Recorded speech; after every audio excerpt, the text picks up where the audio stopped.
शाम के 5 बज रहे थे। उसी वक्त मेरा मोबाइल बज उठा। सामने विक्रम था।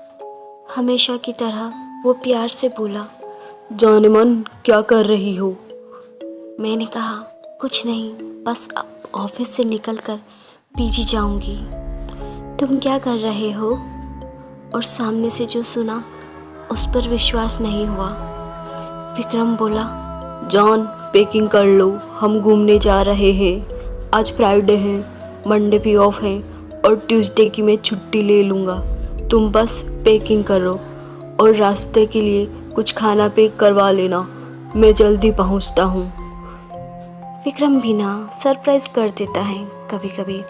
पिछले 1 महीने से इसी बात पर हमारी बहस चल रही थी। मैं उसे कह रही थी लॉन्ग वीकेंड आ रहा है, प्लान बनाओ, पर उसने अपने घर जाने की रट लगा रखी थी।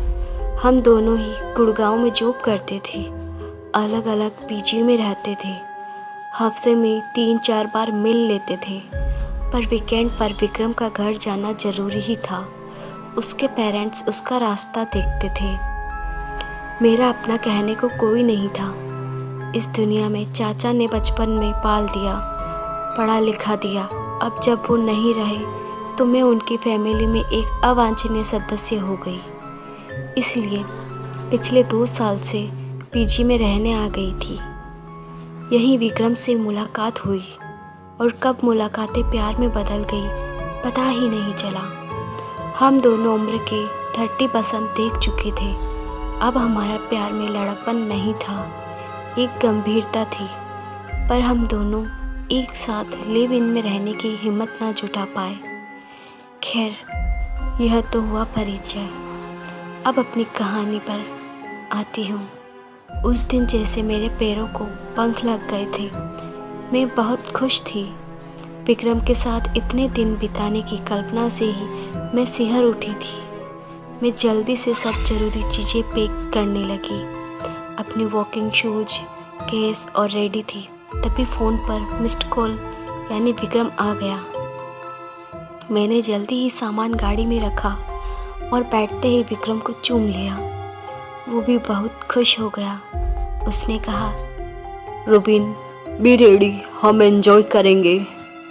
हम पूरी रात ड्राइव करते रहे और जब सुबह की पहली किरण उदित हुई तो हम उत्तराखंड के एक छोटे से हिल स्टेशन पर पहुंच चुके थे।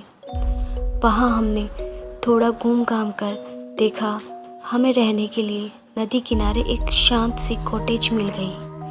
रूम बहुत ही बढ़िया था, बड़ी बड़ी खिड़कियाँ और सामने खूबसूरत नदी। विक्रम जानता था मुझे क्या पसंद है। हमने जल्दी से फ्रेश होकर पहले अपनी नींद पूरी करने का प्लान बनाया। फिर बिस्तर पर आते ही वो रोमांटिक मूड में आ गए और फिर जो नींद आई, मेरी आँख 6 बजे के लगभग खुली। विक्रम अभी भी सो रहा था। मैंने उठकर खाने के लिए कुछ ढूंढने लगी। तभी मुझे लगा जैसे कोई गुनगुना रहा हो। मैंने दरवाज़ा खोला तो लॉबी के आखिरी हिस्से में बड़ी सी खिड़की पर एक लड़की अपना सिर टिकाए खोई हुई सी गुनगुना रही थी। उसकी पीठ मेरी ओर थी और उसके बाल घुंघराले बिखरे हुए स्याह काले। मुझे लगा यहाँ कोई और भी है। चलो अच्छा है, साथ में कोई अपनी उम्र का है, ट्रेकिंग में मज़ा आएगा। तभी विक्रम ने मुझे आवाज़ दी, जान कहाँ गई? और तभी उस लड़की ने मुड़कर मुझे देखा। वो बहुत ज़्यादा गोरी थी। मुझे देख वो मुस्कुरा दी। मैंने भी मुस्कुरा कर उसका प्रत्युत्तर दिया।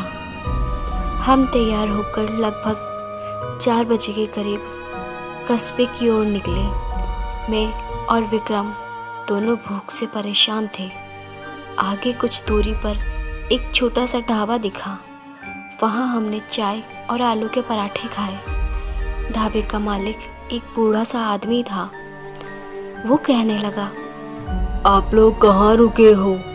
हम लंच बॉक्स भी भेज सकते हैं। जब हमने बताया हम कहाँ रुके हैं तो उस बुढ़े और ढाबे पर 2-3 लोगों की आंखें फैल गई।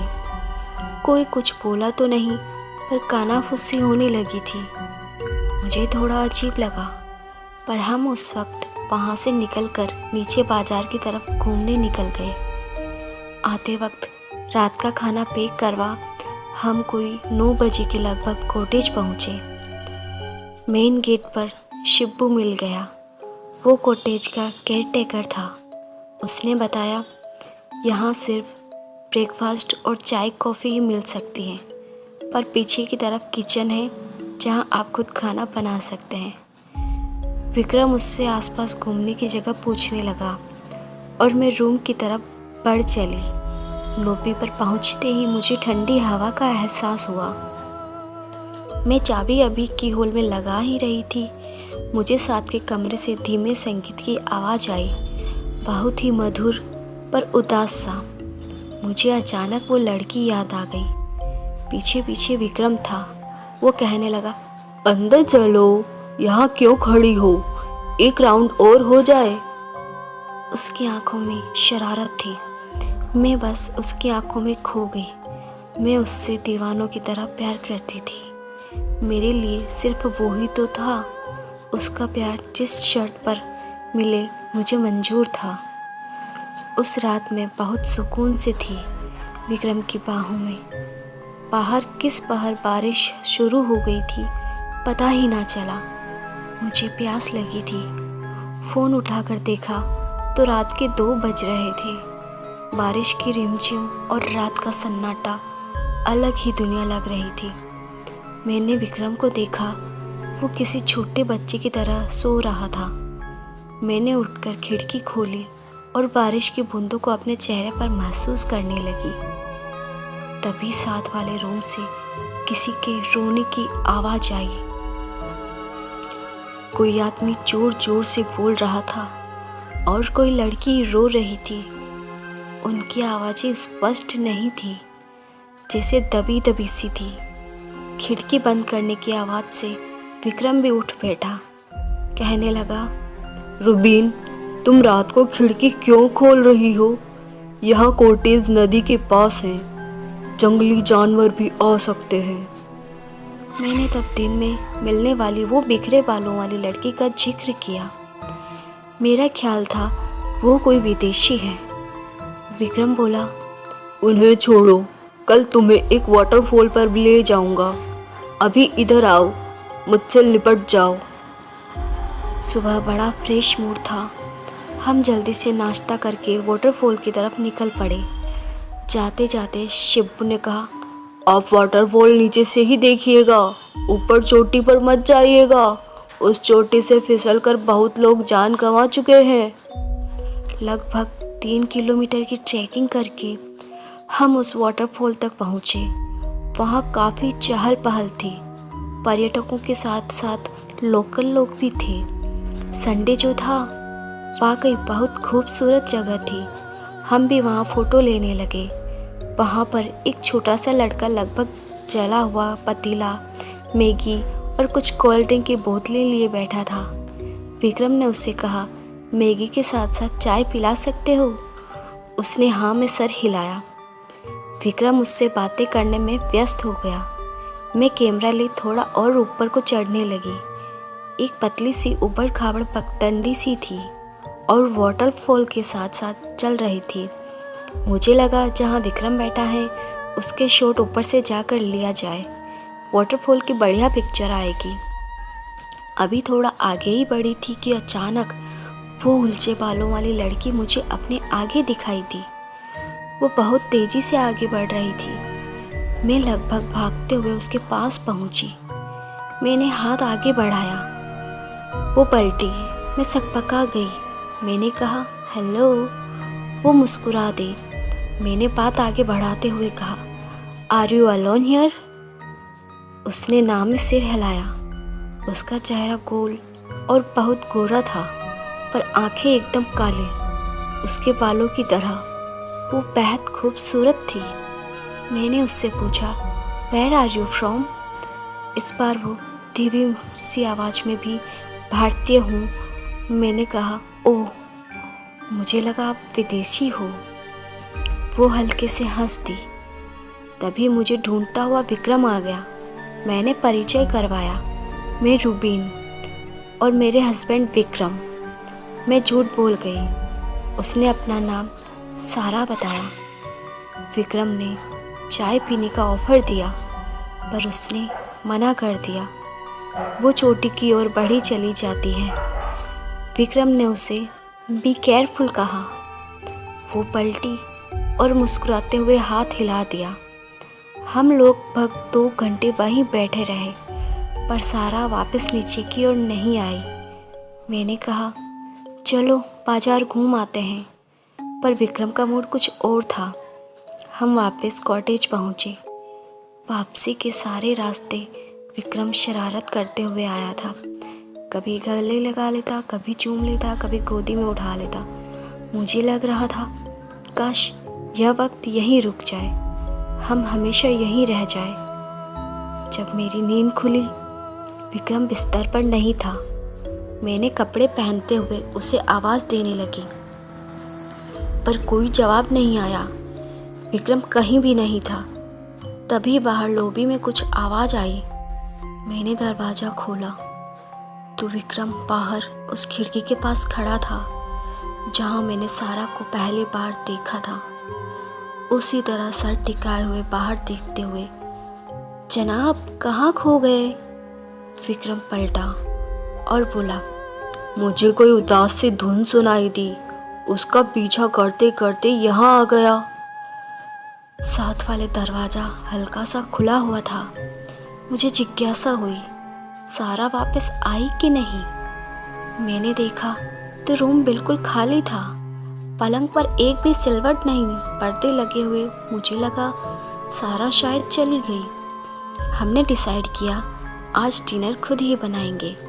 विक्रम ने शिब्बू से चिकन और वोडका ले आने को कहा। हमने कॉटेज के आंगन में आग जलाई। साइड में ही चूल्हा मंगा लिया। वोडका देख शिब्बू भी हमारे साथ बैठ गया। मैं चिकन पकाने लगी। रात बढ़ती जा रही थी।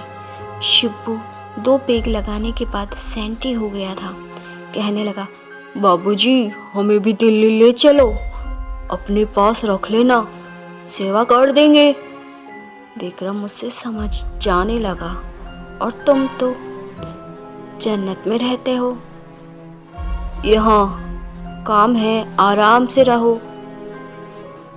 आज तो कॉटेज में हम अकेले ही गेस्ट हैं। शिब्बू ने कहा, साहब पिछले कुछ महीनों से आप ही अकेले गेस्ट हो।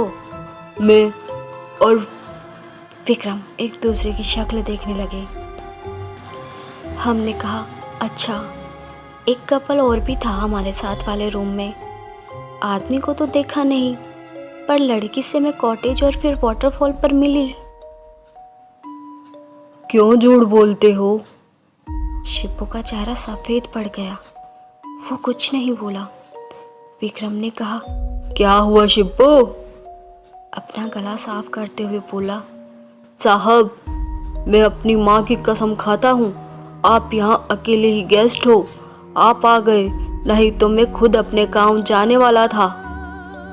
मैंने कहा, फिर वो लड़की कौन थी, कहाँ से आई? शिब्बू ने बताया, इस कॉटेज के बारे में बहुत कहानियाँ फैली हुई है।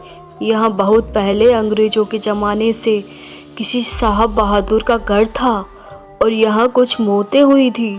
तब से आसपास के लोग यहाँ आवाज़ें सुनने लगे, कभी कोई उदास सी धुन, कभी लड़की के गाने की, कभी रोने की। मेरा यह सब सुनकर खून जम गया। और शिब्बू हमें सांत्वना देते हुए बोला, साहब मैंने तो आज तक ऐसा कुछ ना देखा ना सुना। मैं तो रोज यहीं रहता हूँ, कभी कुछ नहीं देखा। डिनर जैसे तैसे निपटा कि हम दोनों रूम में आ गए।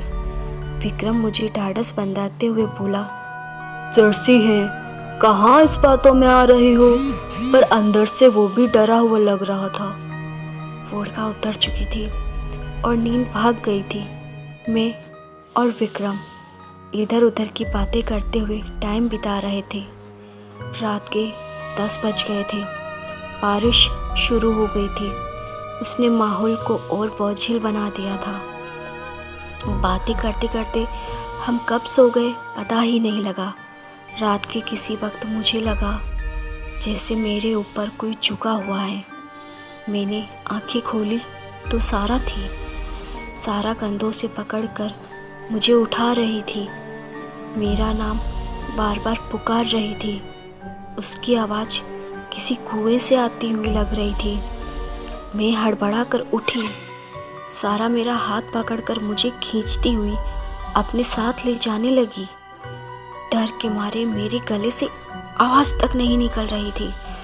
मैंने पीछे मुड़कर देखा, विक्रम बिस्तर पर ही था। सारा मुझे साथ वाले कमरे में ले गई। उस कमरे की शक्ल ही बदली हुई थी। हॉल के कोने में बड़ी सी चेयर पर एक अंग्रेज रोपीला सा आदमी बैठा हुआ वायलिन बजा रहा था। उदास धुन, उसकी आंखें बंद थी। सारा उसके पैरों के पास जाकर बैठ गई। वो रोने लगी। सारा ने उसका हाथ अपने हाथ में लिया और कहने लगी, please Albert, don't call him me. पर उस आदमी पर कोई फर्क नहीं पड़ रहा था। सारा का चेहरा लाल हो गया था। अचानक वो आदमी खड़ा हुआ और मेरी ओर बढ़ने लगा। मैं जड़ थी, जिससे मेरे आंखों के सामने कोई पिक्चर चल रही थी। तभी सारा के हाथ में ना जाने कहां से बंदूक आ गई। सारा फिर बोली, अल्बर्ट स्टॉप। पर वो आदमी आगे बढ़ती ही जा रही थी और फिर एक धमाका और ढेर सारा धुआं, और तब पहली बार मेरे गले से चीख निकली, विक्रम! और शिबू भागते हुए मेरे पास आए। मैं उस कमरे में जड़ खड़ी हुई थी और लगातार चीखे जा रही थी। वहाँ कुछ भी नहीं था। विक्रम मुझे उठाकर अपने कमरे में लाया, मुझे पानी पिलाया। मैं पसीने में भीगी हुई थी। वो बार बार मुझसे पूछ रहा था, क्या हुआ, क्या हुआ? पर मैं कुछ बता नहीं पा रही थी। फिर कब मैं बेहोश हो गई पता ही नहीं लगा। जब मेरी आँख खुली, सवेरा हो गया था। विक्रम परेशान सा मेरे सिरहाने बैठा हुआ था। रूम के दूसरे कोने में शिब्बू दीवार से सर लगाकर ऊँघ रहा था। मैंने उठने की कोशिश की तो विक्रम ने मेरी मदद की। ऐसा लग रहा था जैसे सदियों से बीमार हूँ। बहुत कमजोरी भी फील हो रही थी। शिब्बू को विक्रम ने कॉफ़ी बनाकर लाने को कहा। फिर मुझे बाहों में भरते हुए कहा, क्या हुआ था? रुबीन, तुम रात को वहाँ क्यों चली गई थी? मैंने सारी बात बता दी। विक्रम सुनकर सन्न रह गया। उसने जैसे तैसे पैकिंग की, मुझे सहारा देकर तैयार करवाया और हम निकल पड़े कॉटेज से। जैसे जैसे दूर जा रहे थे, मेरे शरीर में जैसे जान आती जा रही थी। हम बाजार में पहुंच गए। विक्रम ने उस छोटे से ढाबे पर गाड़ी रोक दी। वो बुढ़ा चाय बना लाया। विक्रम और मेरी सफ़ेद शक्ल देखकर वो बोला, साहब, हम तो पहले ही दिन आपको बताने वाले थे, पर शहर के लोग ऐसे बातों में कहाँ मानते हैं। फिर जो उसने कहानी सुनाई वो इस प्रकार थी। यह बात उस जमाने की है जब अंग्रेज भारत छोड़कर जाने वाले थे। यह कॉटेज अंग्रेज अफसर अल्बर्ट कैथ की थी। उसकी फैमिली इंग्लैंड में थी। वो लगभग 40 साल का हट्टा कट्टा आदमी था। कुछ साल पहले वो बंगाल से एक एंग्लो इंडियन लड़की सारा को अपने साथ ले आया था। वो बेचारी उससे बहुत प्यार करती थी, पर जब अंग्रेज भारत छोड़कर जाने लगे तो अल्बर्ट सारा को छोड़कर जाने लगा। उसे वो साथ कैसे ले जाता? इंग्लैंड में उसकी बीवी और 4 बच्चे थे। सारा सारी जिंदगी जिसे प्यार समझ रही थी, वो तो बस मन बहलावा था। उसने बहुत कोशिश की अल्बर्ट ना जाए, पर वो ना माना और फिर सारा ने उसे गोली मार दी और खुद वाटरफॉल से छलांग मारकर आत्महत्या कर ली। तब से ही उसकी आत्मा भटक रही है। मैं सारे रास्ते यही सोचती हुई आई कि क्यों सारा ने मुझे चुना, क्यों वो कुछ बताना चाहती थी, मुझे इशारा करना चाहती थी। जब गुड़गांव करीब आने लगा तो मैंने विक्रम को कहा, क्या तुम भी मुझे छोड़ तो नहीं जाओगे? हमारे रिश्ते का भी तो कोई नाम नहीं। विक्रम मेरी ओर हैरानी से देखने लगा। वो फिर कुछ नहीं बोला। जिंदगी वापस आकर फिर बिजी हो गई। एक शाम मेरा फ़ोन बजा। हेलो जानेमन, रेडी हो जाओ, मम्मी पापा आ रहे हैं। उलझे बालों वाली लड़की ने मेरी ज़िंदगी सुलझा दी थी। दोस्तों, आपको अगर ये हमारी कहानी पसंद आई हो तो इसे लाइक, शेयर एंड कमेंट और सब्सक्राइब बेल के साथ करना ना भूलिए। और बताइए आगे आप क्या सुनना चाहते हैं। Thank you.